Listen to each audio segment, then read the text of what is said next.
Hello and welcome to the all-new 2023 Honda HR-V. This new HR-V rides on the same platform as the new Civic, which means you get a lot of the same upgrades, including a bigger engine and new technology. So let's dive right in.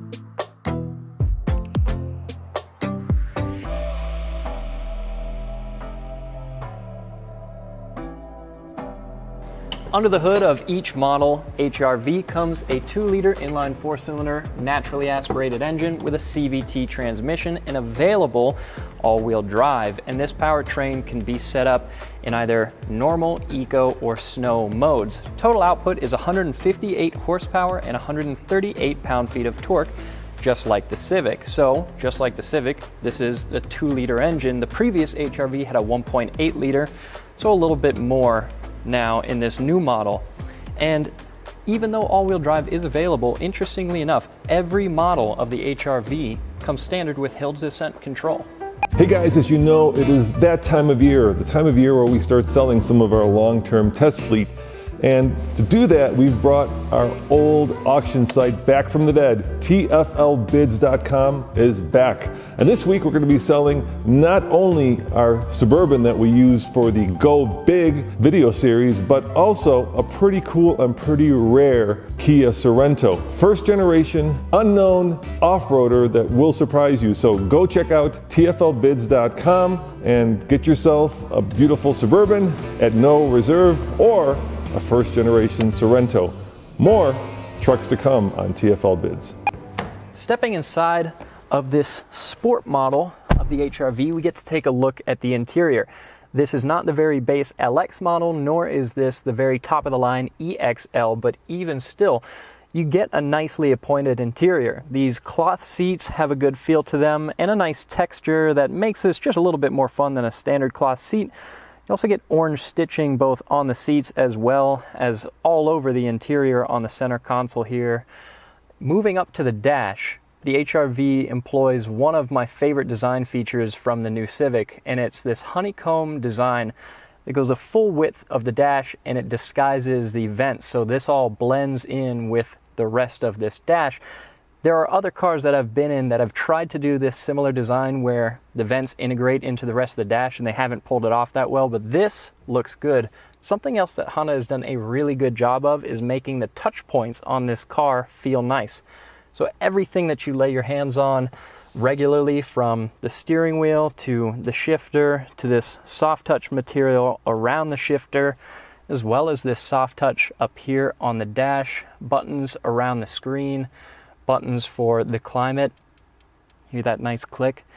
All of these touch points feel really good. If you search farther on the interior for some of the areas where you might not touch as much, there's still some scratchy plastics, but Honda has done a good job of making the parts of this interior that you interact with most frequently feel good, and it looks good too.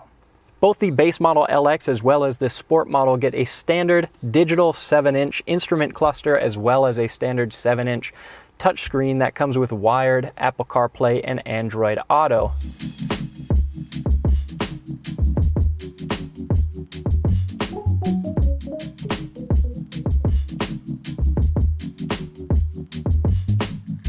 This top-of-the-line EXL model, on the other hand, comes with wireless Apple CarPlay and Android Auto on its bigger 9-inch infotainment screen, as well as an upgraded 8-speaker audio system.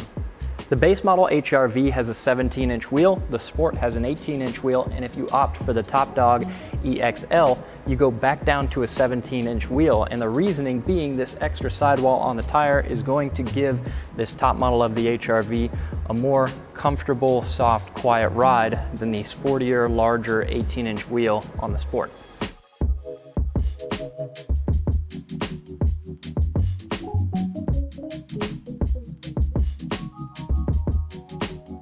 This sport model of the HR-V differentiates itself from the base LX and the top model EXL with a few more sporty features. It makes sense, it's in the name. So you get a blacked out mirror cap, you get a blacked out spoiler, and you get these larger 18-inch black wheels.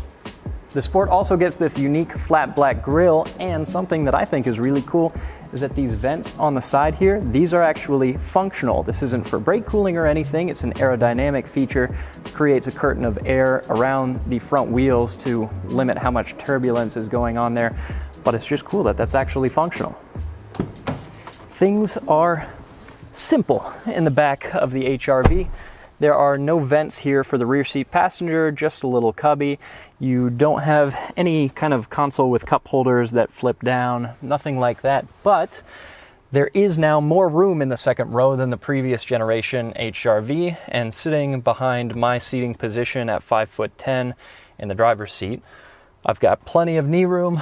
I've got enough headroom. I would say if you were maybe getting on 6'1", you would be starting to run out. But overall, comfortable, nice quality materials on the seat.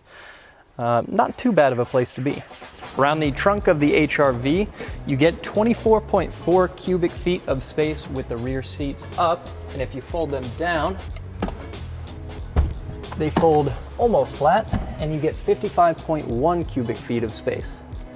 Underneath the cargo area, you do actually get a compact spare tire kit, unlike a lot of modern cars that are starting to move more towards tire repair kits instead. Around the exterior of the new HRV, you can see a lot of similar design elements to what's being employed on the new Civic. So from the grille shape to the headlights to a lot of the body lines, a lot of things that they have in common. And the exterior of this car, the dimensions have changed as well. So it's now 8.7 inches longer than before, 2.6 inches wider, but only 1.7 of those inches added to the wheelbase are actually in the wheelbase. The length of the car is 8.7 inches longer, largely due to the front overhang. Underneath the car, this new chassis also features independent multi-link rear suspension rather than torsion beam. If you're planning to use this car as a commuter, all of these models come with standard Honda sensing, which gives you a whole suite of technology features, including driver assistance like adaptive cruise control, traffic jam assist, and lane keep assist. And for those of you commuting in this model, the front-wheel drive model gets 26 miles per gallon city, 32 highway for 28 combined, and the all-wheel drive models get 25 city, 30 highway, 27 combined.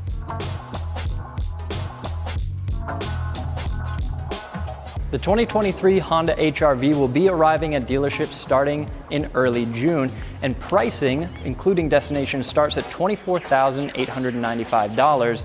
But if you want to upgrade to one of the all-wheel drive models, that pricing starts at $26,395. Be sure to let us know what you think in the comments down below, and we'll catch you all in the next video.